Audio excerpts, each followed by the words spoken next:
నారాయణం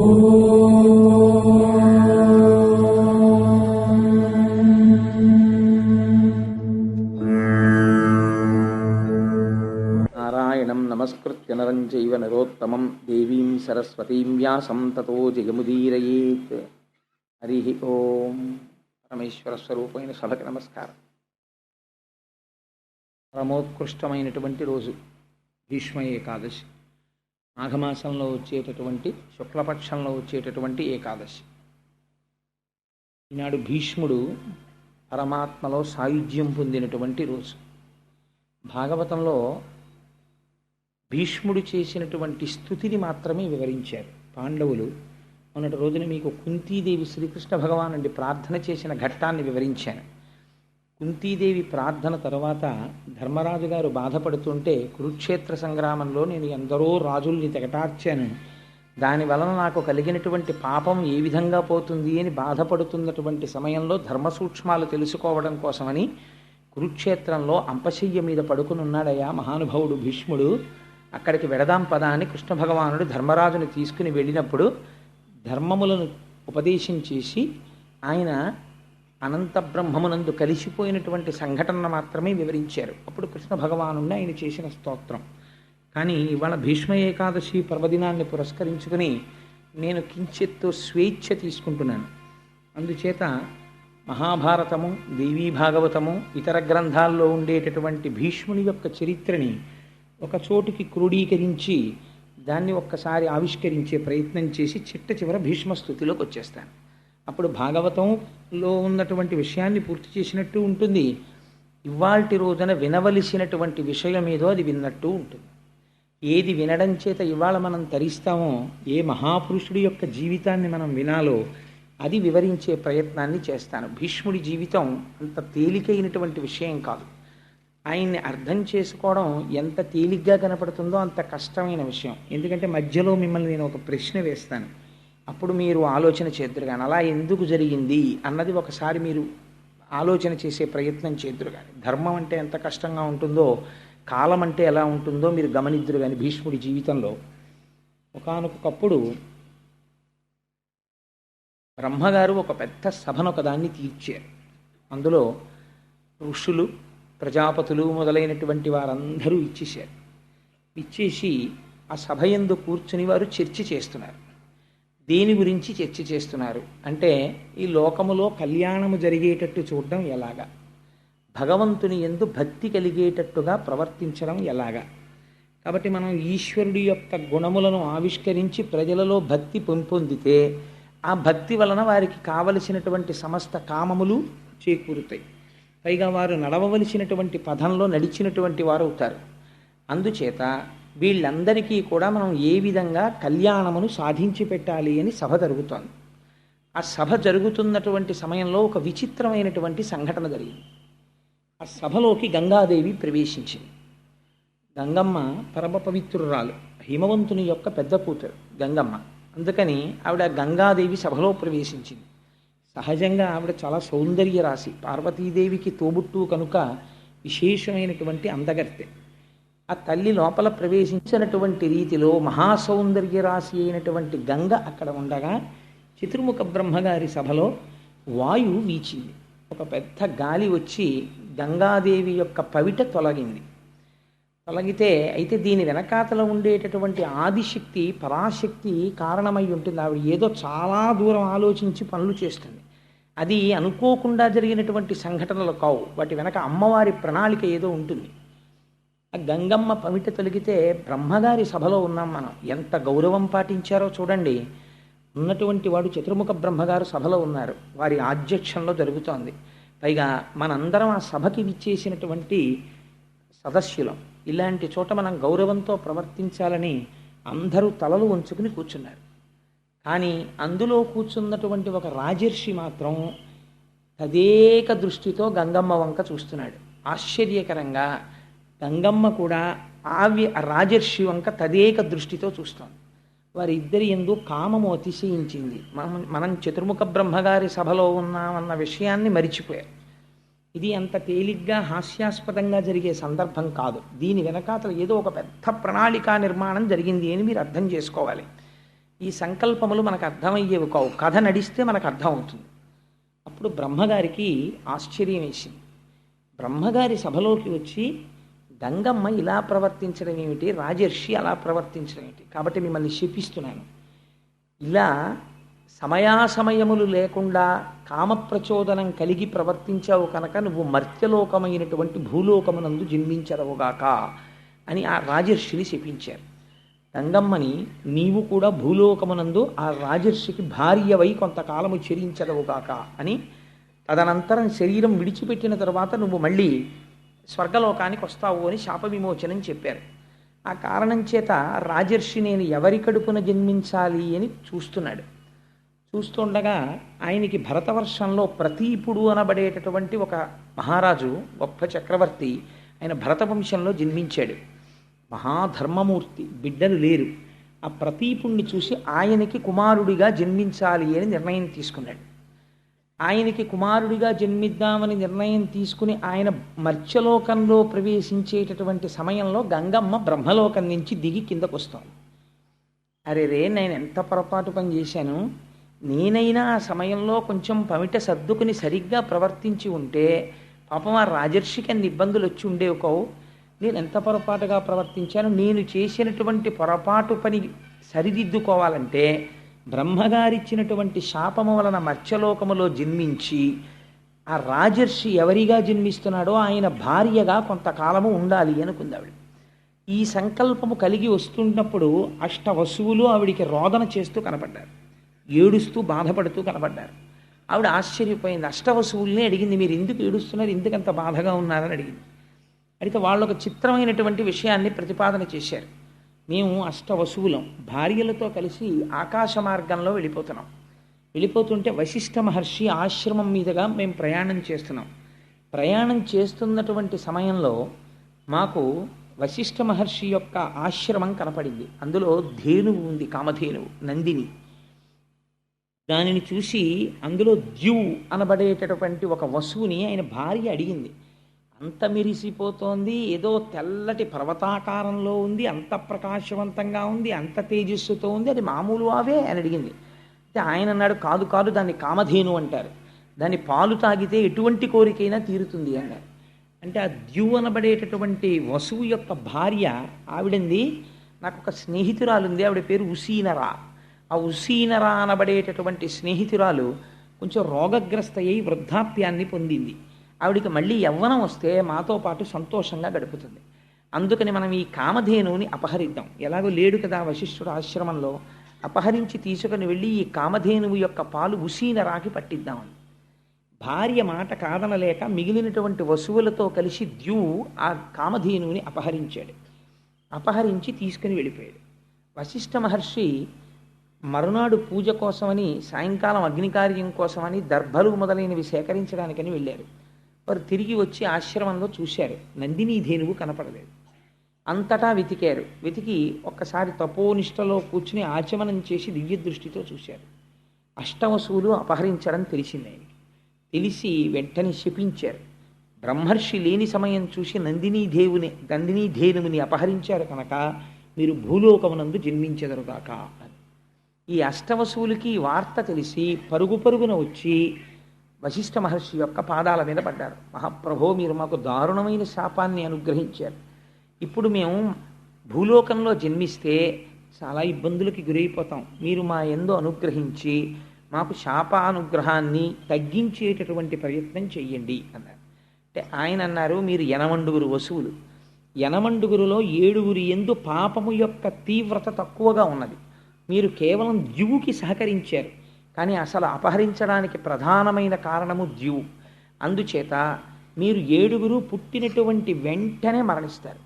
కాబట్టి నరుడిగా జన్మిస్తారు, కానీ జన్మించినటువంటి కొద్ది గంటలలో శరీరాన్ని వదిలిపెట్టేసి మళ్ళీ వసువులైపోతారు. కానీ ప్రధాన పాత్ర పోషించినటువంటి ద్యువు మాత్రం పరాక్రమవంతుడై కని విని ఎరగనటువంటి చరిత్ర సృష్టించి భూలోకమునందు కొంతకాలముండి తరువాత తిరిగి బ్రహ్మైక్యమును పొందుతాడు. అందుకని ద్యువు మాత్రం కొంతకాలము లోకమునందు ఉండవలసినదే అని ఆయన శాప విమోచనాన్ని కటాక్షించారు. కటాక్షిస్తే ఆ యనమండుగురు ఇప్పుడు భూలోకంలో జన్మించాలి. అందుకని వాళ్ళు బాధపడుతూ వస్తున్నారు. గంగమ్మని చూసి అడిగారు, అమ్మా నువ్వెందుకు ఎడుతున్నావు భూలోకానికి అన్నారు.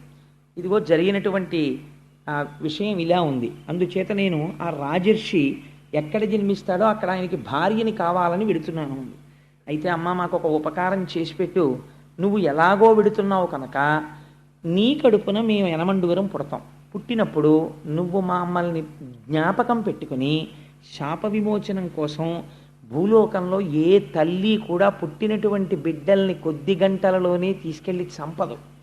ఏ తల్లి కొద్ది గంటలలో చంపదంటే నా ఉద్దేశం కొన్ని రోజులు పోయాక చంపుతుందని కాదు, ఎప్పటికీ అలా ప్రవర్తించదు. కన్న తల్లికి ఉండేటటువంటి మమకారం అటువంటిది. అందుకని మాకు శాప విమోచనం ఎలా కలుగుతుంది? అందుకని మేము నీకు బిడ్డలుగా జన్మిస్తాం.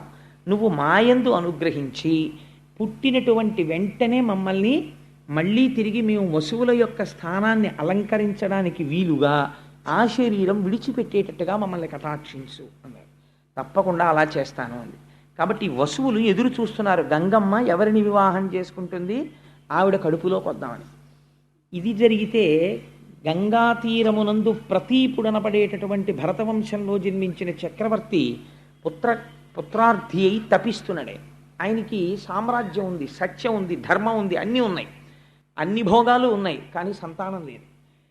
ఈశ్వరానుగ్రహాన్ని అపేక్షించి ఆయన గంగా తీరంలో కూర్చుని తపస్సు చేసుకుంటున్నాడు. గంగమ్మ చూసింది. ఈ ప్రతీపుణ్ణి చూసి ఆయనే తాను ఇతపూర్వం బ్రహ్మసభలో చూసినటువంటి వ్యక్తి ఈయనే ఈ జన్మ తీసుకున్నాడు అనుకుంది. అనుకుని ఈయన్ని వివాహం చేసుకోవాలని ఆయన తపస్సులో కళ్ళు మూసుకొని ఇంద్రియాల్ని వెనక్కి తీసుకుని తపస్సు చేసుకుంటూ కూర్చున్నాడు. గంగమ్మ గబగబా గంగలోంచి లేచి బయటికి వచ్చి ఆయన కుడి తొడ మీద కూర్చుంది. ఎంత ఆశ్చర్యకరమైన విషయమో చూడండి. కూర్చుంటే ఆయనకి బాహ్య స్మృతి కలిగింది. తొడ మీద కూర్చున్న స్త్రీ ఎవరు అని చూశాడు. గొప్ప సౌందర్య రాశి. ఆయన అన్నాడు, అమ్మ నువ్వెవరు, ఎక్కడి నుంచి వచ్చావు, ఎందుకు ఇలా కూర్చున్నావు నా కుడి తొడ మీద అని అడిగాడు. అయితే ఆవిడంది, నన్ను గంగా అంటారు, నేను గంగా నదికి అధిష్టాన దేవతను, నేను నీకు భార్యని కావాలి అని వచ్చాను, అందుకని నీ ఒళ్ళో కూర్చున్నాను. ఆయన అన్నాడు, నీవు నా భార్యవి కావాలి అని అనుకున్నావు. క్షత్రియులు విశేషించి రాజులు దక్షిణ నాయకులు అంటారు. దక్షిణ నాయకులు అంటే ఒకరికన్నా ఎక్కువ మంది భార్యలు ఉంటారు. విజయనగర సామ్రాజ్య పతనం సమయానికి వచ్చేటప్పటికి రామరాయల వారికి ఎంత దక్షిణ నాయకుడు అంటే రామరాయల వారి పోలికలున్న బిడ్డలు చాలా ఊళ్ళల్లో ఉండేవారు. అంత దక్షిణ నాయకులై ఉంటారు. అలా దక్షిణ నాయకుడై ఉంటాడు కాబట్టి ఆయన ఒళ్ళో కూర్చుంది ఆవిడ. నేను ఏవి అనవసరపు విషయాలు చెప్పనండి, మీరు కావాలంటే విజయనగర పతనం అన్న పుస్తకం చదవండి, ఎంత ఆశ్చర్యకరంగా ఉంటుందో. తల్లికోట యుద్ధం అది రామరాయల వారిది. అందుచేత ఆవిడ వచ్చి కుడితోడ మీద కూర్చుంటే ఆయన అన్నాడు, నువ్వు నన్ను భర్తగా పొందాలని వచ్చావు, కానీ ఒక పొరపాటు చేశావు. స్థితాదక్షిణ ఊరుమ్మే సమాశ్లిష్య చ భామిని అపత్యానాం స్నుషానాంచ స్థానం విద్ధి శుచిస్మితే అన్నాడు. ఓ శుద్ధమైన నవ్వు కలదానా, గొప్ప సౌందర్య రాశి, నీకు నన్ను భర్తగా పొందాలని కోరిక ఉండడం తప్పు కాదు, కానీ నువ్వు వచ్చి ఎక్కడ కూర్చున్నావు, కుడితొడ మీద కూర్చున్నావు. కుడితొడ మీద కూర్చునేటటువంటి అధికారము ఒక్క కూతురుకి కోడలికి వాళ్ళిద్దరికీ ఉంది. కూతురు కోడలు తప్ప పురుషుడి యొక్క తొడ మీద భార్య కూర్చోకూడదు. ఎప్పుడైనా భార్య కూర్చోవలసి వస్తే భర్త తొడ మీద, ఎడమ తొడ మీద కూర్చోవాలి. అసలు అలా ఎందుకు కూర్చోబెట్టుకుంటారండి? అలా ఎప్పుడు ఎవరు కూర్చోరు కదా, ఏదో కుర్చీల్లో కూర్చుంటారు, కానీ అలా ఒళ్ళో కూర్చోవడం, తొడల మీద కూర్చోబెట్టుకోవడం ఎల్లరంతా ఎక్కడ ఉంటుందండి బాబు అని మీరు అనుకోవచ్చు. ఉంటుంది. ఎక్కడుందో తెలుసా అండి? ప్రయాగలో వేణీదానం చేసేటప్పుడు ఉంది. జీవితంలో ఒక్కసారి చేస్తారు వేణీదానం, ఇంకొకసారి చేస్తామంటే ఒప్పుకోరు. సువాసినులు ఎన్ని జన్మలకి మళ్ళీ ఐదవతనంతోనే ఉండి ఐదవతనంతో వెళ్ళిపోవాలనుకున్న వాళ్ళు భర్త యొక్క ఎడమ తొడ మీద కూర్చుని వేణీదానం చేస్తారు. చాలా గమ్మత్తుగా ఉంటుంది, చాలా సంతోషంగా సరదాగా ఉంటుంది అది చూడడానికి. సరే, అందుచేత మేము ప్రయాగ వెళ్ళినప్పుడు చాలామంది చేశారు, మీరు చేశారు కదమ్మా, అందుకని ఆ వేణీదానం చేసినప్పుడు చాలా సరదాగా సంతోషంగా ఉంటుంది ఆ క్రియ. చేత ఎడమ తొడ మీద కూర్చుంటారు భర్తకి భార్య. అందుకని నువ్వు వచ్చి నా కుడితొడ మీద కూర్చున్నావు కాబట్టి ఇప్పుడు నువ్వెవరు, నా కోడలితోనన్నా సమానం, కూతురితోనన్నా సమానం. నిన్ను నా కూతురితో సమానం అనడానికి వీల్లేదు. ఎందుచేత వీల్లేదంటే నువ్వు నన్ను భర్తగా పొందాలని అనుకున్నావు కాబట్టి నీకు ఆ భావన నా యందు ఉన్నప్పుడు నిన్ను నేను కూతురని అనకూడదు. కాబట్టి నాతో సమానుడైన వాడెవరు? నా కొడుకు. ఆత్మావై పుత్రనామాసి, నా తేజస్సు నా కుమారుని యందు ఉంటుంది. అందుకని నీవు నన్ను భర్తగా పొందాలనుకున్నావు కాబట్టి నా కుమారుడికి భార్య అవుదువు గనివి. అప్పుడు నువ్వు కూర్చోవడం ధర్మబద్ధమైపోతుంది. నువ్వు నా కోడలు అవుదువు గనివి, నాకు కుమారుడు జన్మిస్తే ఆ కుమారుడికి నువ్వు భార్య అవుదువుగాక, నీకు వరం ఇస్తున్నాను అన్నాడు. ఇప్పుడు చూశాడు ఆ పైనుంచి వచ్చినటువంటి రాజర్షి చూసి, గోభిషుడు అని ఆయన, ఇప్పుడు నాకు అవకాశం దొరికింది గంగమ్మని భార్యగా పొందాలి కాబట్టి నేను ఈ ప్రతీప మహారాజు యొక్క కుమారుడిగా జన్మిస్తాను అని ఆయన తేజస్సులోకి ప్రవేశించి శంతన మహారాజన్న పేరుతో జన్మించాడు. ఈ శంతన మహారాజు పెరిగి పెద్దవాడై యవ్వనానికి వచ్చిన తర్వాత పట్టాభిషేకం చేసి ప్రతీపుడి పిలిచి ఒక మాట చెప్పాడు. నేను ఒకనకొకప్పుడు గంగా తీరంలో తపస్సు చేస్తుండగా నాకు ఒక స్త్రీ కనపడింది. ఆమె నా కుడితొడ మీద కూర్చుని నన్ను భర్తగా పొందాలని అడిగింది. నిన్ను నా కోడల్ని చేసుకుంటానని మాట ఇచ్చాను. అందుకని నీకు గంగా తీరంలో మెరుపు తీగ వంటి ఒక కన్య కనపడుతుంది. నువ్వు ఆ కన్యని భార్యగా స్వీకరించు అని ఆయన తపోభూములకు వెళ్ళిపోయాడు. ఒకనాడు శంతన మహారాజు గారికి వేట అంటే చాలా ఇష్టం. శంతన మహారాజు గారు వేటాడడానికి వెళ్ళాడు. వెళ్ళి తిరిగి వస్తూ విశ్రాంతి కోసమని గంగా తీరంలో కూర్చున్నాడు. అక్కడ కనపడింది గంగమ్మ. కనపడితే ఆయన తండ్రి గారు చెప్పినటువంటి స్త్రీ ఈమెయే అని నమ్మి ఆవిడ్ని వివాహం చేసుకోవడానికని ప్రయత్నించి ఆవిడతో మాట కలిపాడు. కలిపితే ఆవిడ వసువులకి మాట ఇచ్చి ఉన్నది, బిడ్డలు పుట్టినప్పుడు వెంటనే వాళ్ళు శరీరం వదిలిపెట్టేటట్టు చూస్తానని. ఇప్పుడు రేపు దానికి భర్త అడ్డుగా నిలబడితే వాళ్ళకి తాను ఇచ్చిన మాట నిలబెట్టుకోవడం కుదరదు.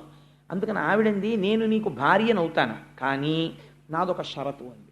ఏమి నీ షరతు అన్నాడు. యచ్చకుర్యామహంకార్యం శుభం వా యది వా శుభం, నేను ఏ పని చేసినా అది శుభం కావచ్చు అశుభం కావచ్చు, నేను ఏది మాట్లాడినా కూడా నవక్తవ్యం తథాప్రియం, నువ్వు దానికి ఎదురు చెప్పకూడదు. నేను ఏ పని చేసినా నువ్వు అంగీకరించాలి.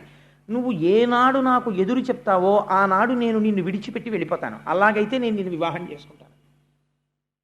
మనిషి జీవితం చాలా విచిత్రంగా ఉంటుందండి. వివాహం చేసుకునేటప్పుడు చాలా అందంగా ఉండడం అనేటటువంటిది చాలా ప్రధానమైన విషయమై కూర్చుంటుంది. కొన్నాళ్ళు పోయిన తర్వాత ఈ బాహ్యమైనటువంటి సౌందర్యం కన్నా అంతఃసౌందర్యమును మంచితనము ఇల్లాలిగా ఉండేటటువంటి లక్షణాలు ఉండడమే చాలా గొప్ప. ఏ కొరుక్కు తింటానా, నా బుర్రకాయ ఎందుకు వచ్చింది ఈ అందం అనిపిస్తుంది కొన్నాళ్ళు పోయాక. నేను ఈ మాట ఎందుకన్నానంటే మనకి ఈ కథలు అది నేర్పుతాయి. శంతన మహారాజు బాహ్య సౌందర్యాన్ని చూసి ప్రేమించాడు, వివాహం చేసుకున్నాడు. మొట్టమొదట కొడుకు కలిగాడు. కొడుకు పుట్టగానే ఇప్పుడు ఆయన యొక్క స్థితి మారింది, తండ్రి అయ్యాడు. కాబట్టి ఆయన ప్రేమ అంతా కొడుకు మీదకి వెళ్ళింది. బహు అందగాడు కొడుకు. అందున పెద్ద కొడుకు మొట్టమొదట పుట్టినవాడు. కొడుకులు లేక తన తండ్రి ఎంత బాధపడ్డాడో తెలుసు. కొడుకు పుట్టాడు. పుట్టగానే నిత్తుటితో ఉన్నటువంటి బిడ్డని రెండు చేతుల్లో పట్టుకుని గంగమ్మ వెళ్ళి గంగలో వదిలిపెట్టేసింది. అంటే ఆవిడ ఇచ్చినటువంటి మాట అటువంటిది. 7 వసువులకి ఆవిడ మళ్ళీ స్వస్థితిని కల్పించాలి, అందుకని నీటిలో విడిచిపెట్టేసింది. ఊరుకున్నాడు. ఎందుకనంటే వరం ఇచ్చాడు ఆవిడికి. యచ్చకుర్యామహంకార్యం శుభం వా యది వా శుభం, ఏది చేసినా అడ్డు పెట్టకూడదు, అందుకని ఊరుకున్నాడు. అలా ఒకసారి కాదు, 2 మాటలు కాదు, 3 మాటలు కాదు, 4 మాటలు కాదు, 7 సార్లు అయిపోయింది. 7 కొడుకుల్ని తీసుకెళ్ళి గంగలో కలిపేసింది. 8వ మాట మహాతేజోవంతమైనటువంటి కుమారుడు జన్మించాడు. 7 మాటలు లేని ప్రేమ 8వ మాట ఎందుకు భార్యను అడ్డు పెడతాడండి? అంటే గంగమ్మ ఇచ్చినటువంటి వరం అక్కడతో పూర్తయిపోయింది. 8వ మాట మళ్ళీ ఆ బిడ్డని తీసుకుని వెళ్ళిపోతోంది గంగ వైపు. వెళ్ళిపోతుంటే ఆయన అన్నాడు, ఛీ రాక్షసి, ఎవరైనా మాతృత్వాన్ని కోరుకుంటారు, నువ్వేమిటి ఎంతమంది కొడుకులు పుట్టినా తీసుకెళ్లి గంగలో పారేస్తుంటావు. ఇప్పుడు 8వ మాట చేస్తున్నావు ఈ పని, ఇంకా నేను సహించను, నువ్వు ఆ పని చెయ్యడానికి వీల్లేదు. గంగమ్మ నవ్వింది, నువ్వు నేను చేసిన పనికి ఎప్పుడు అడ్డు పెడతావో అప్పుడు నిన్ను విడిచిపెట్టి వెళ్ళిపోతానని నేను ముందే చెప్పాను. ఇవాళ నువ్వు అడ్డు పెట్టావు, అందుకని నేను వెళ్ళిపోతున్నాను. వెళ్ళిపోతే వెళ్ళిపో, నా కొడుకు నాకు ఇచ్చాను. ఆవిడంది అది కుదరదు. నీ కొడుకు కాదు, నాకు కూడా కొడుకే. వీడిని నేను తీసుకెళ్ళి, పిచ్చి మహారాజా నేనేదో చేయలేదు, 7 వసువులకి మళ్ళీ వాళ్ళ సహజ స్థితిని ఇచ్చాను. వీడు 8వ వాడు బతకాలి. వీడిని నేను తీసుకెళ్ళి వశిష్ఠ మహర్షి దగ్గర, పరశురాముడి దగ్గర అస్త్ర విద్యనంతటినీ నేర్పి అపారమైనటువంటి ధనుర్విద్యా ప్రావీణ్యం వచ్చిన తరువాత తెచ్చి నీకు కొడుకుగా అప్పచెప్తాను, అప్పటి వరకు నా దగ్గర ఉంచుకుంటానని ఆ కొడుకుని తీసుకెళ్లి గంగమ్మ గంగలోకి వెళ్ళిపోయింది. వెళ్ళిపోయిన తర్వాత శంతన మహారాజు గారు ఒక్కడే ఉండేవాడు, రాజ్యం వెళ్తున్నాడు, వేటకెడుతున్నాడు, తిరుగుతున్నాడు, వస్తున్నాడు. అలా కొంతకాలం గడిచిపోయింది. అసలు గంగమ్మ చెప్పిన మాట మర్చిపోయాడు. ఒకానొక నాడు గంగా తీరంలో తిరుగుతున్నాడు. తిరుగుతుంటే మంచి యవ్వనంలో ఉన్నటువంటి వ్యక్తి అద్భుతంగా బాణప్రయోగం చేస్తున్నాడు. ఆ పిల్లవాడిని చూడగానే పితృప్రేమ పరవళ్ళు తొక్కింది. నా కొడుకు కూడా ఉంటే ఈ పాటికి ఇదే వయస్సులో ఉంటాడని, బాబు నువ్వెవరు ఏమిటి అని ఆరా తీశాడు. అప్పుడు గంగమ్మ వచ్చి ఈయన దేవవ్రతుడు అని పేరు ఇచ్చాను ఈయనకి. ఈయన గాంగేయుడు, గంగాస్తుడు కనుక గాంగేయుడు. ఈయన వశిష్ఠ మహర్షి దగ్గర పరశురాముడి దగ్గర ధనుర్విద్య ధర్మశాస్త్రం నేర్చుకున్నాడు. అన్ని విధాలుగా రాశీభూతమైనటువంటి రాజనీతిజ్ఞుడు, ధర్మము తెలుసున్నవాడు, పైగా విలువిద్య నేర్పరి. ఈ కొడుకుని నీకు అప్పచెప్తున్నాను అని ఆ కొడుకుని ఆయనకి అప్పచెప్పి ఆవిడ తిరిగి వెళ్ళిపోయింది. వెళ్ళిపోయిన తర్వాత ఆయన శంతనుడు వృద్ధాప్యంలోకి వచ్చేసాడు. అప్పటికి సంతోషంగా కొడుకు దొరికాడు, సభ చేశాడు, ఆ కొడుకుని పరిచయం చేశాడు. ఆనందంగా రోజులు గడిచిపోతున్నాయి. ఇక్కడే అనుకోని మలుపు ఒకటి తిరిగింది. ఒకానొక నాడు మళ్ళీ వేటకెళ్ళాడు. వేటకెడితే అక్కడ యోజన గంధి కనపడింది. అసలు ఆ సత్యవతి వృత్తాంతం అండి చాలా ఆశ్చర్యకరమైన వృత్తాంతం. అంటే నేను ఇప్పుడు దేవీ భాగవతం చెప్పట్లేదు కాబట్టి మళ్ళీ నేను ఆ సత్యవతి వృత్తాంతం అంతా చెప్పను. చెప్తే ఇప్పుడు నేను భాగవతం వదిలిపెట్టి దేవీ భాగవతంలోకి వెళ్ళిపోవడం అయిపోతుంది. అందుకని ఆ సత్యవతీదేవిని చూశాడు ఆవిడ యోజన గంధి. అంతకుముందు ఆవిడ దగ్గర చాపలకంపు వచ్చేది. పరాశర మహర్షి వరం ఇచ్చారు వ్యాస మహర్షి జన్మించినప్పుడు. ఆవిడ నించున్న చోటు నుంచి ఒక యోజనం దూరం కస్తూరి వాసన వస్తుంది. ఆవిడ పడవ మీద అందరినీ ఉచితంగా అటు ఇటు చేరుస్తూ ఉంటుంది గంగా తీరంలో. ఆ సత్యవతీదేవిని చూసి వివాహం చేసుకుంటానని అడిగాడు. ఆవిడంది నేను స్వేచ్ఛా విహరిణిని కాను, నా తండ్రి దాశరాజు ఉన్నాడు, నువ్వు నా తండ్రిని అడుగు, నా తండ్రి సమ్మతిస్తే నన్ను చేపట్టు, నా తండ్రి అంగీకరించకపోతే అప్పుడు నువ్వు నన్ను రాక్షస వివాహంలో పాణిగ్రహణం చేసి తీసుకెడుదువుగానివి, నా తండ్రి అనుమతి తీసుకోమని. అంటే శంతన మహారాజు గారు దాశరాజు దగ్గరికి వెళ్ళాడు. దాశరాజు వంగి వంగి నమస్కారాలు చేశాడు శంతనుడిని చూసి. అయ్యా మీకు నేను ఏం చెయ్యగలవాడను అన్నాడు. నీ కన్యకారత్నాన్ని నాకు ఇవ్వయ్యా అని అడిగాడు శంతనుడు. అడిగితే ఆయన ఎంత తెలివైనవాడో చూడండి. ఆయన అన్నాడు దాశరాజు, నా కూతురు సత్యవతిని నీకిచ్చి వివాహం చేస్తాను, కానీ రేపొద్దున్న నా కూతురు కడుపు పండి కొడుకు పుడితే ఆ కొడుక్కి రాజ్యం ఇస్తావా అని అడిగాడు. అడిగితే ఆయనకి దేవవ్రతుడు ఒక్కసారి మనస్సులో మెదిలాడు. పెద్ద కొడుకు ఉన్నాడు, మహానుభావుడు, ధర్మజ్ఞుడు, గొప్ప విలువిద్యా విశారదుడు. అటువంటి కొడుక్కి రాజ్యం ఇవ్వకుండా ఇంత వృద్ధాప్యంలో ఈ సత్యవతీదేవి కోసం అని చెప్పి తను ఎలా విడిచిపెట్టేసుకుంటాడు కొడుకుని? మాట ఇవ్వలేక వెనక్కి తిరిగి వెళ్ళిపోయాడు. కానీ ఈవిడ మీద మనస్సు ఉండిపోయింది. సరిగ్గా నిద్ర పట్టట్లేదు, ఆహారం తీసుకోవట్లేదు, అస్థిమితంగా తిరుగుతున్నాడు. కుమారుడు వెళ్ళి అడిగాడు, నాన్నగారు ఏమైంది అని. చూచాయగా చెప్పాడు ఈ విషయాన్ని. మంత్రుల దగ్గర అడిగాడు మహానుభావుడు దేవవ్రతుడు. అడిగితే మీ నాన్నగారికి ఈ వయస్సులో వివాహం మీదుగా మనసు మళ్ళింది, సత్యవతిని వివాహం చేసుకోవాలనుకుంటున్నాడు, కానీ దాశరాజు ఈ నియమం పెట్టాడు అన్నారు. అంటే దేవవ్రతుడు దాశరాజు దగ్గరికి వెళ్ళాడు. వెళ్ళి అయ్యా మీ కుమార్తె అయినటువంటి సత్యవతీదేవిని మా తండ్రి గారికి ఇచ్చి వివాహం చేయండి అని అడిగాడు. అడిగితే దాశరాజు అన్నాడు, తప్పకుండా చేస్తాను, నాకు అభ్యంతరం లేదు, కానీ నా కుమార్తెకి పుట్టేటటువంటి కొడుక్కి శంతన మహారాజు గారి రాజ్యం వస్తుందా అన్నాడు. అంటే దేవవ్రతుడు అన్నాడు, తప్పకుండా వస్తుంది, ఎందుకంటే నాకు కదా రావాలి రాజ్యం, నేను రాజ్యాన్ని పరిత్యాగం చేసేస్తున్నాను, నేను తీసుకోను రాజ్యం. మా నాన్నగారి యొక్క కోరిక తీరడం కోసం నీ కుమార్తెను ఆయనకిచ్చి వివాహం చెయ్యండి అన్నాడు. దాశరాజు అన్నాడు, ఇక్కడ వరకు బాగుంది, కానీ రేపు నీకో కొడుకు పుడతాడు, నువ్వు సహజంగా చాలా పరాక్రమవంతుడవు, నీకు పుట్టేటటువంటి కొడుకు చాలా పరాక్రమవంతుడు అవుతాడు. అంత పరాక్రమవంతుడైనటువంటి నీ కొడుకు సత్యవతీదేవికి పుట్టినటువంటి కొడుకు రాజ్యపాలన చేస్తే ఊరుకుంటాడా? వాడి కుత్తుక కత్తిరించి మళ్ళీ రాజ్యానికి వస్తాడు. అందుకని రేపొద్దున్న నీ కొడుకు దగ్గర నుంచి ప్రమాదం రాదని ఏమిటి హామీ అన్నాడు. అంటే ఆ దేవవ్రతుడు ప్రతిజ్ఞ చేశాడు, నీకు ఆ అనుమానం ఉంది కనుక తండ్రి యొక్క మాట నిలబెట్టి తండ్రి యొక్క గౌరవాన్ని, తండ్రి కోరుకున్నటువంటి కోరికని తీర్చలేని కొడుకు ఉంటే ఎంత, ఊడిపోతే ఎంత, మా తండ్రి గారి కోసం నేను భీష్మమైనటువంటి ప్రతిజ్ఞ చేస్తున్నాను. నేను ఇక నుంచి ఏ స్త్రీ యందు కూడా భార్యాభావనతో ప్రవర్తించను, బ్రహ్మచారినై నా జీవితాన్ని పూర్తి చేసేస్తాను అన్నాడు. ఈ ప్రతిజ్ఞ అది సామాన్యమైన ప్రతిజ్ఞ కాదండి. వృద్ధుడైన తండ్రి కోసం ఇటువంటి ప్రతిజ్ఞ చేశాడు. ఈ ప్రతిజ్ఞ చేసేసరికి దేవదుందుబులు మోగి పైనుంచి పుష్పవృష్టి కురిసింది. భీష్మించి ప్రతిజ్ఞ చేశాడు కనుక ఆ రోజు నుంచి ఆయన్ని భీష్ముడు అని పిలిచారు. ఆచరించి చూపించాడు కనుక భీష్మాచార్యుడు అని పిలిచారు. అప్పుడు తండ్రి గారు విని తెల్లబోయాడు. ఎంత త్యాగం చేశావురా, నీకు 2 వరాలు ఇస్తున్నాను. 1, యుద్ధ భూమిలో నువ్వు చేతిలో కోదండం పట్టుకొని ధనస్సు పట్టుకొని ఉండగా నిన్ను దేవేంద్రుడు కూడా ఓడించలేడు. 2, నీకు మరణము లేదు, స్వచ్ఛంద మరణం. నువ్వు కోరుకుంటే వస్తుంది, నువ్వు కోరకపోతే రాదు. అందుకని నీకు ఈ 2 వరాలు ఇస్తున్నానని సత్యవతీదేవితో సంతోషంగా కాలం గడుపుతున్నాడు. ఆయన కంటే వృద్ధాప్యం వచ్చేసినా సరే వెర్రి కోరికలు పుట్టాయి, కానీ కాలుడు ఊరుకుంటాడండి.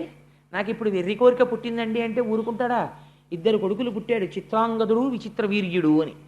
2 కొడుకులు పుట్టారు, సంతోషంతో కాలం గడుపుతున్నాడు. మృత్యు వచ్చింది, శంతన మహారాజు గారు మరణించాడు. సత్యవతీదేవికి వైధవ్యం వచ్చింది. ఓన్లే 2 కొడుకులు ఉన్నారు కదా అని సంతోషించింది.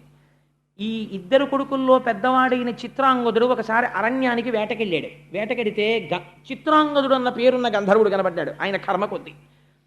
నువ్వన్నా చిత్రాంగదుడన్న పేరుతో ఉండాలి, నేనన్నా చిత్రాంగదుడన్న పేరుతో ఉండాలి. నువ్వు ఆ పేరు వదులుతావా, నాతో యుద్ధం చేస్తావా? యుద్ధం చేస్తే మన ఇద్దరిలో ఎవరు బతికితే వాళ్ళు ఒక్కడే చిత్రాంగదుడు ఉంటాడు, లేదా పేరు మార్చుకో వెళ్ళిపో అన్నాడు.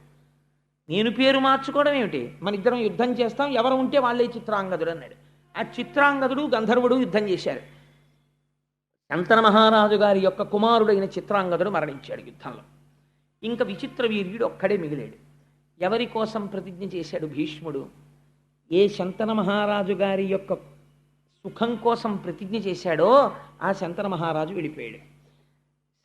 ఆ సత్యవతీదేవి వైధవ్యం పొందింది. పుట్టిన 2 కొడుకుల్లో పెద్దవాడు మరణించాడు. విచిత్ర వీర్యుడు ఎప్పుడూ కాలక్షేపం చేస్తూ భగవంతుని యొక్క స్మరణ లేకుండా సంతోషంగా కాలం గడిపేసేటటువంటి వాడు. ఇప్పుడు వంశము వర్ధిల్లాలి. అందుకని ఇప్పుడు ఆయనకి సరి అయినటువంటి భార్య దొరకాలి విచిత్ర వీర్యుడికి. ఈయన చూస్తే ఎప్పుడూ సుఖ సంతోషాలతో తేలియాడుతుంటాడు. ఈయనకి తగిన భార్యని తేవలసినటువంటి బాధ్యత భీష్ముడి మీద పడింది. చూడండి, ఆ వయస్సులో భీష్మాచార్యుడి చేసినటువంటి ప్రతిజ్ఞ వల్ల ఎన్ని కష్టాలు అనుభవించాడో చూడండి మహానుభావుడు. ఇంత కష్టపడి కాశీరాజుకి 3 కుమార్తెలు, అంబా, అంబిక, అంబాలిక అని. కాశీరాజు స్వయంవరం ప్రకటించాడు. విచిత్ర వీర్యుడు వెళ్ళకపోతే భీష్మాచార్యుల వారు వెళ్ళారు స్వయంవరానికి. వెడితే అక్కడ వాళ్ళందరూ ఆయన్ని చూసి విచిత్రంగా మాట్లాడారు. బ్రహ్మచర్యంలో ఉంటానన్నాడు, ప్రతిజ్ఞ చేశాడు, ఏమిటో భీష్ముడు స్వయంవరానికి వచ్చాడన్నారు. అందరూ చూస్తుండగా నేను పౌరుషంతో రాజులను ఓడించి తీసుకెడుతున్నాను ఈ అంబిక, అంబాలికని. ఎవరైనా మీరు నన్ను ఎదుర్కొనే వాళ్ళు ఉంటే ఎదుర్కోవచ్చు అని 3 చేయి పట్టి రథం ఎక్కించి తీసుకెళ్ళిపోతున్నాడు. రాజులందరూ కలిసి భీష్ముడి మీదకి యుద్ధానికి వచ్చారు. అందరినీ తుత్తునియలు చేసి హస్తినాపురానికి తీసుకొచ్చాడు. తీసుకొచ్చి వివాహానికి కూర్చోబెడుతున్నాడు. అంబ భీష్ముడి దగ్గరికి వెళ్ళింది, మహానుభావ, నీకు తెలియనటువంటి ధర్మం లేదు, నీకు ఒక మాట చెప్తాను. నేను సాళ్వుడనబడేటటువంటి రాజుని ప్రేమించాను, ఆయన కూడా నన్ను ప్రేమించాడు, ఆయన నా యందు పత్నీభావమును పొందాడు. కాబట్టి ఇప్పుడు నేను వేరొక పురుషుడికి భార్యని కావడం అమర్యాద, అలా నేను కాకూడదు. అందుకని నన్ను తీసుకెళ్ళి సాళ్వుడికి అప్పచెప్పేమని. ఒకసారి మనసు లేని స్త్రీ రాజుకి భార్యగా ఉండడానికి వీలు కాదు. అందుకని పరపురుషుని యందు అనురక్తి కలిగినటువంటి స్త్రీని భార్యగా యువతల ఇంట్లో ఉండడం త్రాచుపావుని పెంచుకోవడం లాంటిది. అందుకని నువ్వు నా తమ్ముడికి భార్యగా ఉండడానికి వీలు లేదు, నిన్ను తీసుకెళ్ళి అప్పచెప్పేస్తానని చెప్పి సాళ్వుడి రాజ్యానికి తీసుకెళ్ళి రథంలో పంపించాడు. పంపిస్తే ఈవిడ సాళ్వుడి అంతఃపురంలో ప్రవేశించి ఎంతో సంతోషంగా నేను వచ్చేసానయ్యా, భీష్ముడు నన్ను పంపించాడని. ఆయన అన్నాడు, అంతమంది రాజులు చూస్తుండగా నన్ను కూడా ఓడించి భీష్ముడు ఏనాడు నీ చెయ్యి పట్టి తన రథం ఎక్కించి తీసుకెళ్ళాడో ఆనాడే నువ్వు భీష్ముడి సొత్తు అయిపోయావు. ఇప్పుడు చేతకాని వాడిని భీష్ముడి పెట్టిన భిక్షని భార్యగా స్వీకరించడానికి నీ క్షత్రియుణ్ణి, రాజ్యపాలకుణ్ణి, మహారాజుని, నేను నిన్ను అల్లనన్నాడు. ఎవరు నిన్ను గెలుచుకున్నారో నువ్వు వాళ్ళకే సొత్తు అన్నాడు. ఆవిడ బాధపడుతూ ఒక ఆడదాని బాధ చరిత్రని ఎలా మారుస్తుందో చూడండి. అందుకే చాలా జాగ్రత్తగా ఉండు సుమా. స్త్రీల జోలికి వెళ్ళి నిష్కారణంగా వాళ్లతో వాళ్ళ మనస్సు ఖేదపడేటట్టు ప్రవర్తించకు. ఆ స్త్రీ ఒక తపోవనానికి చేరింది. చేరి నేను తపస్సు చేసుకుంటాను, సన్యాసం ఇమ్మంది. అంటే ఋషులు అన్నారు, నువ్వు నిండు యవ్వనంలో ఉన్నావు, నువ్వు వచ్చి ఈ ఆశ్రమాల్లో కూర్చుంటే ఇక్కడ ఉన్న వాళ్ళ తపస్సులు పాడైపోతాయి, లేనిపోని గొడవలు వస్తాయి, అందుకని నువ్వు ఇక్కడ ఉండడానికి వీల్లేదమ్మా, ఇవాళ రాత్రికుండు, రేపటి రోజున నీ మార్గము నువ్వు చూసుకో అన్నారు. పైగా ఇప్పుడు సన్యాసం ఏమిటి, ఉంటే భర్త దగ్గర ఉండాలి, లేకపోతే ఏంటి తండ్రి గారి దగ్గర ఉండాలి, అందుకని నీ తండ్రి దగ్గరికి వెళ్ళిపోమన్నారు. నేను నా తండ్రి దగ్గరికి వెళ్ళనంది ఆవిడ అదృష్టం. మరునాడు పొద్దున్న వాళ్ళ తల్లిగారి తండ్రి గారు మాతామహుడు తాతగారు వచ్చాడు. ఆ తాతగారికి తన గోడు వెళ్ళబోసుకుంది. ఆయన అన్నాడు, నేను పరశురాముడికి చాలా అంతేవాసిని, పరశురాముడు భీష్ముడికి గురువు, అందుకని పరశురాముడితోటి భీష్ముడికి చెప్పిస్తాను అన్నాడు. ఈలోగా ఒక పరిచారికుడు వచ్చి, అయ్యా పరశురాముల వారు ఏం చేస్తున్నారన్నారు. పరశురాముడి దగ్గరికి వెళ్ళి అంబ తన గోడు చెప్పుకుంటే పరశురాముడు విని హృదయం కరిగిపోయి, రేపటి రోజున నేను నిన్ను తీసుకుని హస్తినాపురానికి వెడతాను, భీష్ముణ్ణి పిలిచి తను గెలుచుకున్నాడు కాబట్టి నిన్ను వివాహం చేసుకోమని చెప్తాను అని రథం ఎక్కించి హస్తినాపురానికి తీసుకెళ్ళాడు. హస్తినాపురం బయట విడిది చేసి కబురు చేశాడు భీష్ముడికి. ఆయన వచ్చినటువంటి వాడు గురువు కనుక ఒక ఆవుని తీసుకుని వచ్చాడు.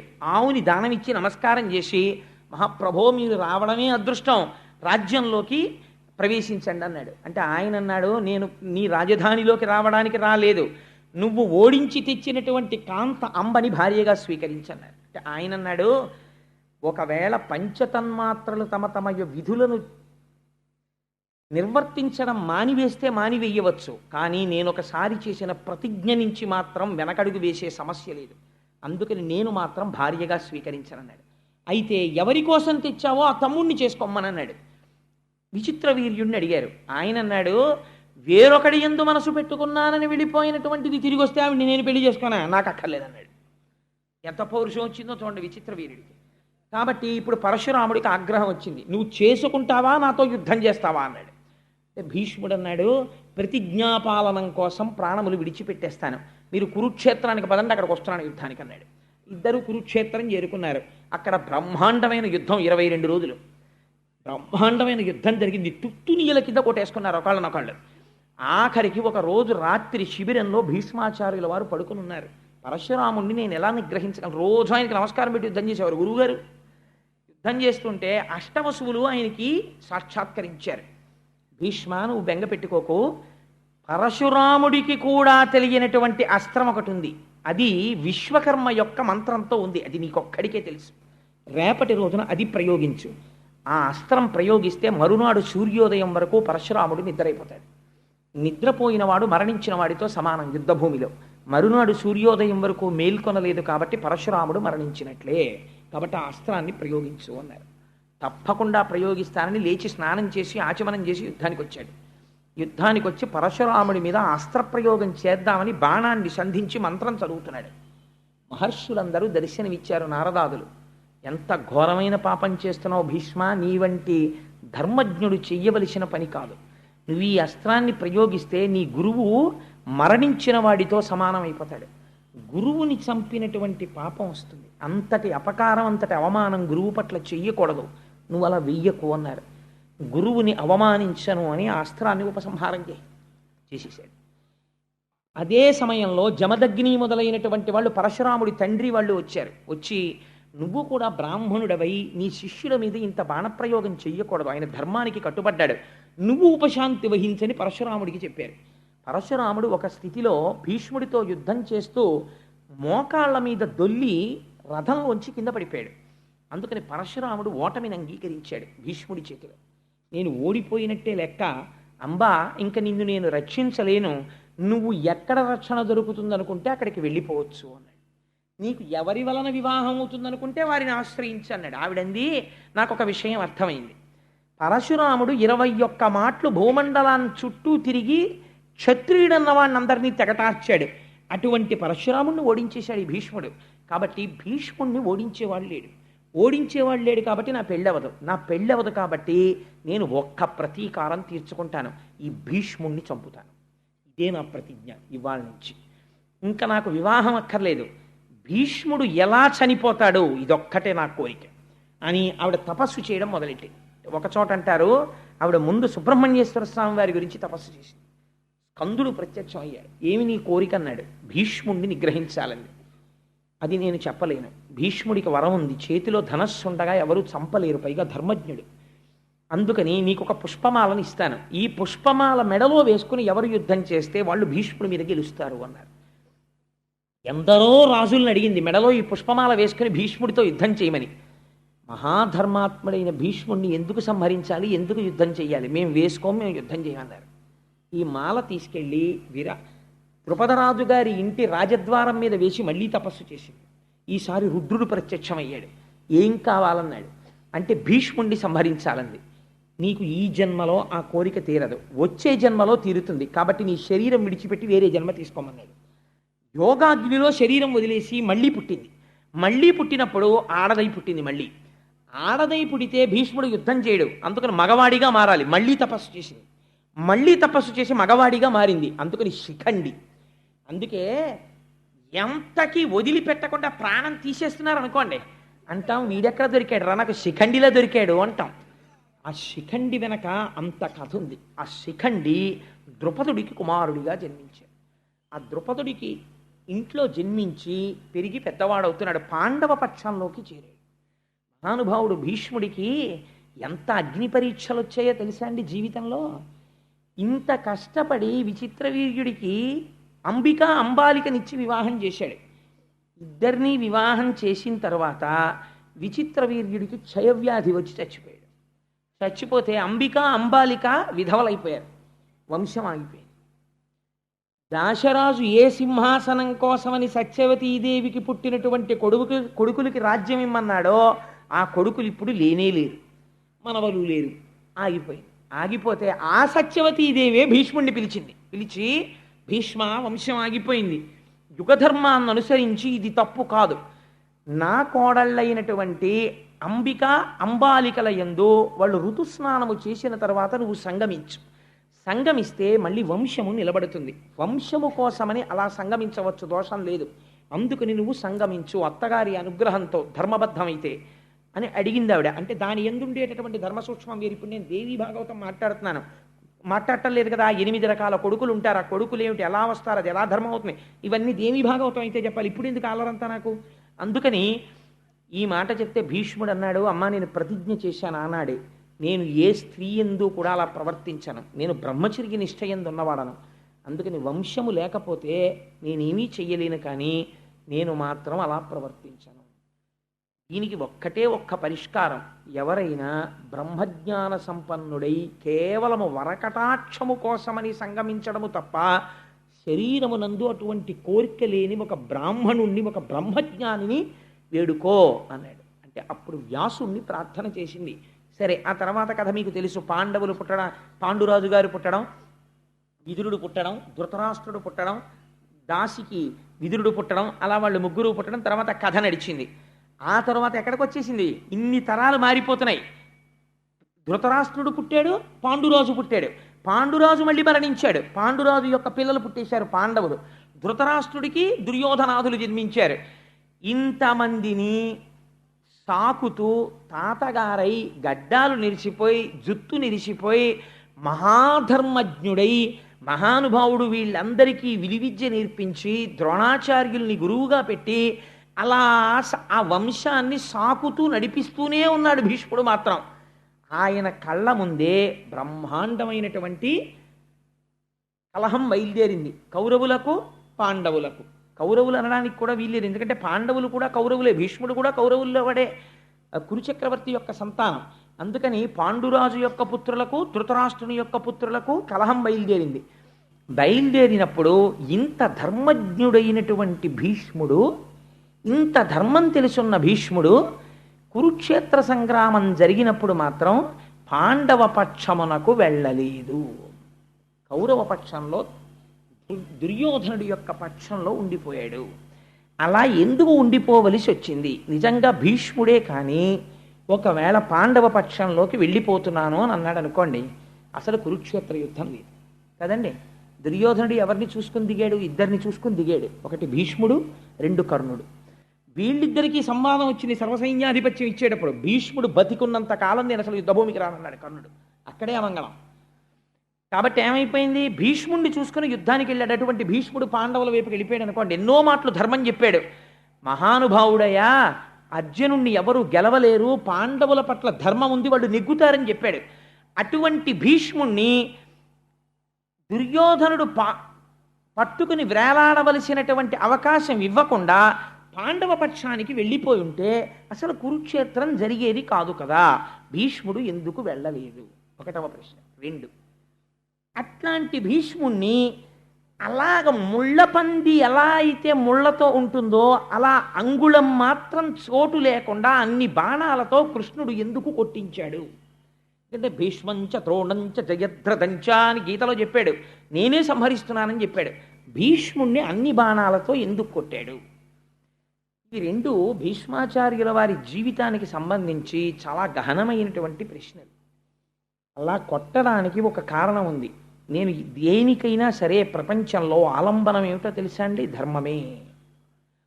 భీష్ముడు తన జీవితం మొత్తం మీద ఒక్కసారి ధర్మం తప్పాడు. అది కూడా పూర్తిగా ధర్మం తప్పాడు అని చెప్పడం కూడా కుదరదు. ధర్మం తప్పాడా తప్పలేదా అని చెప్పడానికి వీలు లేని రీతిలో ఒకసారి మాట్లాడాడు. ఎప్పుడు మాట్లాడాడు అంటే, ధర్మరాజు గారికి శకునికి ద్యూతక్రీడ జరుగుతున్నప్పుడు శకుని మధువుని సేవించి ఉండడంలో మరిచిపోయి ముందు ధర్మరాజుని ఒడ్డాడు. ధర్మరాజుని నిన్ను నువ్వు పణంగా పెట్టుకో అన్న తర్వాత ధర్మరాజు ఓడిపోయాక గుర్తొచ్చింది శకునికి, నీ భార్య ఉంది కదా ద్రౌపది, ఆవిడ్ని ఒడ్డు అన్నాడు. అప్పటికే ధర్మరాజు శకునికి దాస్యంలోకి వెళ్ళిపోయిన ధర్మరాజు వడ్డమన్న శకునికి వెడుతుంది కానీ దోషం ఒడ్డిన నాకు పట్టదని చెప్పి ఇప్పుడు నాకు శకుని యజమాని, నేను ఆయనకి దాసుణ్ణి, దోషం ఆయనకి ఎడుతుందని ద్రౌపదిని ఒడ్డి మళ్ళీ ఓడిపోతే దుశ్శాసనుడు రజస్వల అయినటువంటి ద్రౌపదీదేవిని సభలోకి ఈడ్చుకొచ్చి ఒలువలు ఊడుస్తుంటే ఆవిడ ఒక ప్రశ్న వేసింది పేర్లు చెప్పి. ఈ సభలో భీష్మద్రోణులు ఉన్నారు, వాళ్ళకి ధర్మం తెలుసు. నన్నోడి తన్నోడెనా, తన్నోడి నన్నోడెనా, ధర్మం చెప్పమని అడిగాడు. భీష్ముడు పెద్ద సంకటంలో పడ్డాడు. భీష్ముడు నోరు విప్పి మాట్లాడి, ధర్మరాజు చేసినది దోషమే, ఓడిపోయిన ధర్మరాజుకి ద్రౌపదిని ఒడ్డేటటువంటి అధికారము లేదు అని అంటే వెంటనే ద్రౌపదీదేవి మహాపతివ్రత, ఆవిడ శపిస్తే కౌరవులు ధృతరాష్ట్రుని యొక్క సంతానమంతా నశించిపోతారు. ఇంత కష్టపడి పెంచి పోషించాడు వీళ్ళందరినీ, తన కళ్ళ ముందు పోతారు. అందుకని పోని చెప్పకుండా ఉందామంటే ఎదురుగుండా ఒక మానవతి, ఒక మహాపతివ్రతకి వలువలు ఉడుస్తున్నారు. కాబట్టి ఏం చెప్పాలో అర్థం కాలేదు. తెలిసి చెప్పాడా తెలియక చెప్పలేదా అన్నది తెలియకుండా ఒక మాట అని ఊరుకున్నాడు. ధర్మరాజంతటి వాడే నేను ఓడిపోయానని ఒక మాట అన్నాడు. ఈ స్థితిలో ఏది ధర్మము అన్నది చెప్పడం కొంచెం కష్టం ద్రౌపది అన్నాడు. అలా ధర్మము తెలిసి చెప్పకపోవడం కూడా ధర్మాచరణమునందు వైక్లభ్యమే. ఈ దోషమునకు కొట్టవలసి వచ్చింది. అందుకని బాణాలతో కొట్టారు. ధర్మాచరణం అంటే ఎంత గహనంగా ఎంత కష్టంగా ఉంటుందో చూడండి. ఇంతటి మహానుభావుడు యుద్ధానికి వచ్చాడు కురుక్షేత్రంలో. వస్తే దుర్యోధనుడితో ఒక మాట చెప్పాడు, నువ్వు పాండవుల వైపు ఉన్నటువంటి వాళ్ళల్లో ఎవరినైనా సరే అడుగు, తలకాయ తీసేస్తాను, పాండవుల జోలికి మాత్రం నేను వెళ్ళనన్నాడు. యుద్ధభూమికి వచ్చిన తరువాత భీష్ముడు సర్వసైన్యాధిపతిగా నిలబడితే ధర్మరాజు గారు కవచం విప్పేసి పాదుకలు విప్పేసి కాలినడకన వెళ్ళి పితామహాన్ నమస్కరించాడు. తాత, నువ్వు పెంచి పెద్ద చేసిన వాళ్ళం, మాకు విజయం కలగాలని ఆశీర్వదించు అన్నాడు. అంటే భీష్ముడు అన్నాడు, నువ్వు ఇలా వచ్చి ఉండకపోతే నిన్ను శపించి ఉండేవాడిని. నీ గౌరవానికి పొంగిపోయాను. ఎంతటి వాడండి అప్పటికి మహానుభావుడు, వృద్ధుడైపోయాడు. చర్మం అంతా ముడతలు పడిపోయింది, జుత్తు నెరిసిపోయింది. తన కళ్ళ ముందు తన వాళ్ళు దెబ్బలాడుకుంటున్నారు, తనే సర్వసైన్యాధిపతి అయి నిలబడ్డాడు. మీ 5గురు జోలికి రాను కానీ అంటే ఆయన అన్నాడు, తాత నువ్వు రావక్కర్లేదు, కానీ నీకు స్వచ్ఛంద మరణం వరం ఉంది. యుద్ధంలో నువ్వు ధనస్సు పట్టగా ఎవరూ కొట్టలేరు, నువ్వు యుద్ధంలో ఉంటే ఎలాగ తాత అని చేతులు నలిమాడు. ఇప్పుడు ఆ విషయం అడక్కు, కొన్నాళ్ళు పోయాక కనపడ చూద్దాం వెళ్ళాను. మా యోగక్షేమాలు మాత్రం దృష్టిలో పెట్టుకో తాత అని వెళ్ళిపోయాడు ధర్మరాజు. వెళ్ళిపోతే రోజు యుద్ధం చేసేవాడు ఇంటికి వచ్చేవాడు. దుర్యోధనుడు వచ్చి సూటి పోటీ మాటలు ములుకులతో పొడిచినట్టు మాట్లాడేవాడు భీష్ముణ్ణి. అంత గొప్పవాడివని యుద్ధంలో దిగాను, ఎంతమందిని చెప్పావు, ఏం చేశావు, నువ్వు తలుచుకుంటే అర్జునుడిని చంపలేవా, నువ్వు కావాలని వెనకేసుకొస్తున్నావు, నువ్వు పాండవ పక్షపాతివి అని పాపం ఆ వయస్సులో అన్ని మాటలు పడి పడుకుని ఒకరోజు 9వ రోజు అనుకుంటాను కురుక్షేత్రంలో, దుర్యోధన ఇవాళ భీష్ముడంటే ఏమిటో చూద్దుగాలి యుద్ధంలో, ఇవాళ చూపిస్తాను భీష్ముడంటే ఏమిటో అన్నాడు. మండలాకారమైన ధనస్సుని పట్టుకున్నాడు. ఇలా పట్టుకోవడం మానేసి ఇలా పట్టుకున్నాడు ధనస్సు అర్ధచంద్రాకారంగా. ఆ రోజు భీష్ముడు వేసిన బాణాలు కనపడ్డాయి తప్ప భీష్ముడు కనపడలేదు. కొన్ని వేల మందిని తెగటార్చేశాడు. కురుక్షేత్రం అంతా ఎక్కడ చూసినా తెగిపోయిన కాళ్ళు చేతులు ఏనుగులు. భీష్మపర్వం చదవాలి. పడిపోతే పాండవులు గజ గజ గజ గజ గజ గజ వణికిపోయారు. అర్జునుడిని పంపించారు భీష్ముడి మీద యుద్ధానికి. పంపిస్తే అర్జునుడు యుద్ధానికి వచ్చాడు. వస్తే ఆ రోజున భీష్ముడు చేశాడు యుద్ధం. గమ్మత్తైన ప్రతిజ్ఞ చేశాడు. సర్వసైన్యాధిపత్యంలోకి వెళ్ళి తీసుకున్నాడు. తీసుకుని ఆయనకి అభిషేకం చేశారు సర్వసైన్యాధిపతిగా. చేస్తే దూతలు వచ్చి చెప్పారు, కృష్ణ పరమాత్మ ప్రతిజ్ఞ చేశారు, అర్జునుడికి సారథ్యం చేస్తాట, చేత్తో ధనస్సు పట్టుకోట, ఏ విధమైనటువంటి అస్త్రశస్త్రములను పట్టను అని ప్రతిజ్ఞ చేశాడన్నాడు. భీష్ముడు అన్నాడు, నేను ప్రతిజ్ఞ చేస్తున్నాను సర్వసైన్యాధికారిగా, కృష్ణుడి చేత అస్త్రం పట్టిస్తానన్నాడు. కృష్ణుడు పరమాత్మ అని భీష్ముడికి తెలుసు. అటువంటి కృష్ణుడితో అస్త్రం పట్టిస్తానన్నాడు. పట్టను అని కృష్ణుడు అన్నాడు. ఇప్పుడు ఈశ్వరుడి ప్రతిజ్ఞ నెరవేరుతుందా, భక్తుడి ప్రతిజ్ఞ నెరవేరుతుందా? ఆ రోజు అర్జునుడు ఎదురొస్తే కొట్టాడు బాణాలు. భీష్మాచార్యుల వారు ఎన్ని ధనస్సులు తీసుకున్నా విరిగిపోయాయి. ఇంత సవ్యసాచి, ఇంత కవ్వడి. కొట్టిన బాణాలకి కృష్ణ పరమాత్మ కవచం పిట్లిపోయింది. పిట్లిపోయి మోదుగ చెట్టును కొట్టినట్టు కొట్టేశాడు కృష్ణుణ్ణి. వెనక్కి తిరిగి చూశాడు, నెత్తురు ఏరుల కింద పారిపోతోంది అర్జునుడి శరీరంలోంచి. కృష్ణుడు ప్రతిజ్ఞ మరిచిపోయి ఒక్కసారి చక్రం పట్టుకుని దూకేశాడు, సంప్రోతన పారేస్తాను భీష్ముడిని. అప్పుడు భీష్ముడు కోదండాన్ని పక్కన పెట్టి నమస్కరించాడు. చూసావా, లొంగిపోయావు, నా నిన్ను నమ్ముకున్న భక్తుడి కోసం ధనస్సు పక్కన పెట్టేశావు అని నమస్కరించాడు. 10 రోజుల యుద్ధం పూర్తయిపోయిన తర్వాత ధర్మరాజు గారు కృష్ణుణ్ణి పిలిచి అన్నాడు, పితామహుడు యుద్ధం చేస్తుంటే ఇంకా యుద్ధం చెయ్యలేం, ఆయన సామాన్యుడు కాడు, అరివీర భయంకరుడు, ఎలా ఆయన్ని యుద్ధం నుంచి ఆపడం అని అడిగితే కృష్ణ పరమాత్మ అన్నారు, దీనికి ఒక్కటే పరిష్కారం, నువ్వు చెప్పులు విప్పేసి కవచం తీసేసి శిరస్త్రాణం తీసేసి 5గురు పాండవులు నేను కలిసి భీష్ముడి శిబిరానికి వెళ్ళి నమస్కారం చేసి ఆయన్ని అడుగుదాం అన్నారు. సరే పదండి అన్నారు. ఎంత ఆశ్చర్యం చూడండి, ఏ మనవడు అడగకూడని ప్రశ్న. ధర్మరాజు గారు వెళ్ళి నమస్కారం చేస్తే ఒక్క మీకు సమర్థిస్తూ యుద్ధం చేయమని అడగడం తప్ప ఇంకేదైనా కోరుకో, ఇంత రాత్రి వేళ పాదచారి అయి ఎందుకు వచ్చావు ధర్మజ అని అడిగాడు. తాత ఇలా అడిగానని ఏమనుకోవద్దు, నువ్వు అసలు ఎలా చచ్చిపోతావు తాత అని అడిగాడు. ఎంత దారుణమైన మాట అండి ప్రపంచంలో ఇది. అసలు తాత నువ్వు ఎలా మరణిస్తావు అని అడిగాడు. అడిగితే అప్పుడు నవ్వి అన్నాడు, నా చేతిలో ధనస్సు ఉన్నంతకాలం నేను మరణించను. మనవడి యొక్క ప్రజ్ఞ చూసి పొంగిపోయాను అర్జునుడు వేసిన బాణాలకి. నా ధనస్సు పక్కన పెట్టాలంటే కొన్ని సందర్భాల్లోనే పెడతాను. రథం మీద స్త్రీ వచ్చి బాణం వేస్తే నేను ధనస్సు పక్కన పెట్టేస్తాను. ఎవరిదైనా పతాకం కిందకి జారిపోతే నేను యుద్ధం చేయను. వెన్నిచ్చి పారిపోతుంటే యుద్ధం చేయను. ఆడదిగా పుట్టి మగవాడిగా మారినటువంటి వాడు యుద్ధానికి వస్తే యుద్ధం చేయను. ఇందులో స్త్రీని పట్టుకుని యుద్ధానికి వచ్చేంత అవలక్షణం మీ దగ్గర లేదు. మీరు నాకు వెన్నిచ్చి చూపించి పారిపోరు. మీలో ఎవరి పతాకం కిందకి జారిపోదు. కాబట్టి మీకున్న అవకాశం ఒక్కటే, మీ పక్షంలో నామరణం కోసం తపస్సు చేసిన శిఖండి ఉన్నాడు. ఆ శిఖండిని అర్జునుడి రథానికి ముందు నించోపెట్టండి. నించోపెడితే శిఖండి బాణాలు వేస్తే నేను ధనస్సు పక్కన పెట్టేస్తాను. ధనస్సు పక్కన పెట్టేశాను కాబట్టి నేను మళ్ళీ బాణం వెయ్యను కాబట్టి వెనక నుంచి అర్జునుడితో బాణ పరంపర కురిపించి నా శరీరాన్ని డుల్లగొట్టేయండి అన్నాడు. అలాగే తాత అని వెళ్ళిపోయాడు. వెళ్ళిపోతే ఏడ్చాడండి అర్జునుడి శిబిరంలో. మహానుభావుడు తండ్రి లేక మేము ఏడుస్తుంటే ఆ రోజుల్లో మాకు నాన్న అని ఎవరిని పిలవాలో తెలియక మా పట్ల అంత ప్రేమతో ఉన్న భీష్ముడి దగ్గరికి వెళ్ళి కౌరవులు మమ్మల్ని బాధ పెడుతుంటే నాన్న అని తెలియక మేము పిలిస్తే నేను నాన్నని కాను నాన్న తాతని అని ఆయన ఒడిలో కూర్చోపెట్టుకుని మాకు గోరు ముద్దలు తినిపించాడు.